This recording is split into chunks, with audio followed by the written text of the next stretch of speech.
କଣ କହିଲେ ବଟ ପୁଟ ବାସିଆର ତ ତ୍ରାଣ ଘଟ ଘଟକ ରହି ସର୍ବଜାଣ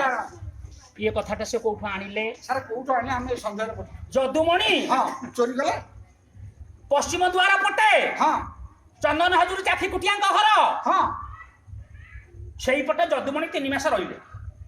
ଯଦୁମଣିଙ୍କ ଘର ଇଟାମାଟି ନୟାଗଡ଼ ଇଟାମାଟି ଯଦୁମଣି 3 ମାସ ଯାଇ ତାଙ୍କ ଘର ରହିଲେ ରହିଲା ପରେ ଚନ୍ଦନ ହଜୁରୀ ଚାଖି ଖୁଣ୍ଟିଆ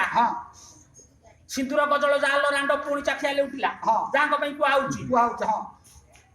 ଚନ୍ଦନ ହଜୁରୀ କହିଲେ ତମେ ତ କଣ କବି ଗୀତ ଫିତ ସବୁ ଲେଖୁଛ ମୋ ନାଁରେ ଗୋଟେ ଲେଖି ଦିଅନ୍ତନି ଯଦୁମଣି ଲେଖିଲେ ଏ ଗୀତଟାକୁ ଲେଖିକିରି ତାଙ୍କ ନାଁରେ ଭଣିତା କରିଦେଲେ ଚନ୍ଦନ ହଜୁରୀଙ୍କର କବିତ୍ୱ ନାହିଁ ସିଏ ଗୀତଟାକୁ ଲେଖିଲେ ୟାଙ୍କ ଘରେ 3 ମାସ ଖାଇ ପିଇକିରି ଅଛନ୍ତି ଲୁଗା ଗାମୁଛା ପିନ୍ଧିକିରି ବଢେଇ ଲୋକ ତ ଖାଇ ପିଇକିରି ଅଛନ୍ତି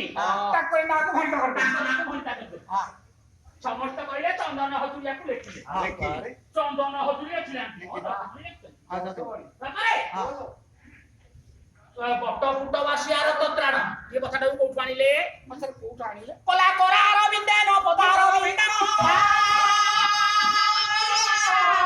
ମୁଖାରବିନ୍ଦେ ବିନିବେଶୟନ୍ତ ପଟସ୍ୟ ପୁଟସ୍ୟ ପତ୍ରେ ଶୟାନ ବାଳ ମୁକୁନ୍ଦଂ ମନସା ସ୍ମରଣ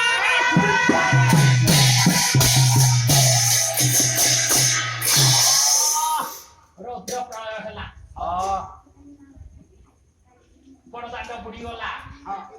କଳ୍ପ ବଟର ଗୋଟାଏ ପତ୍ର ଅଛି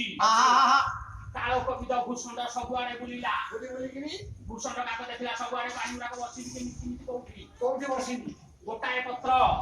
ଭାସିକି ଅଛି ତାରି ଡେଙ୍କାରେ କାଳ କବିଦ କହିଲା ଭୂଷଣ୍ଡ କହିଲା କି ଆଶ୍ରୟ ନେବି ପତ୍ର ଉପରେ ଯାଇ ଦେଖିଲା ବେଳକୁ ଗୋଟାଏ ପିଲା ତା ଉପରେ ଶୋଇଛି ବାଳ ମୁକୁନ୍ଦ କେମିତି କରାରବିନ୍ଦେନ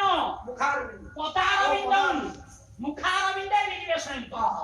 ଆଜ୍ଞା କଣ ହେଇଛି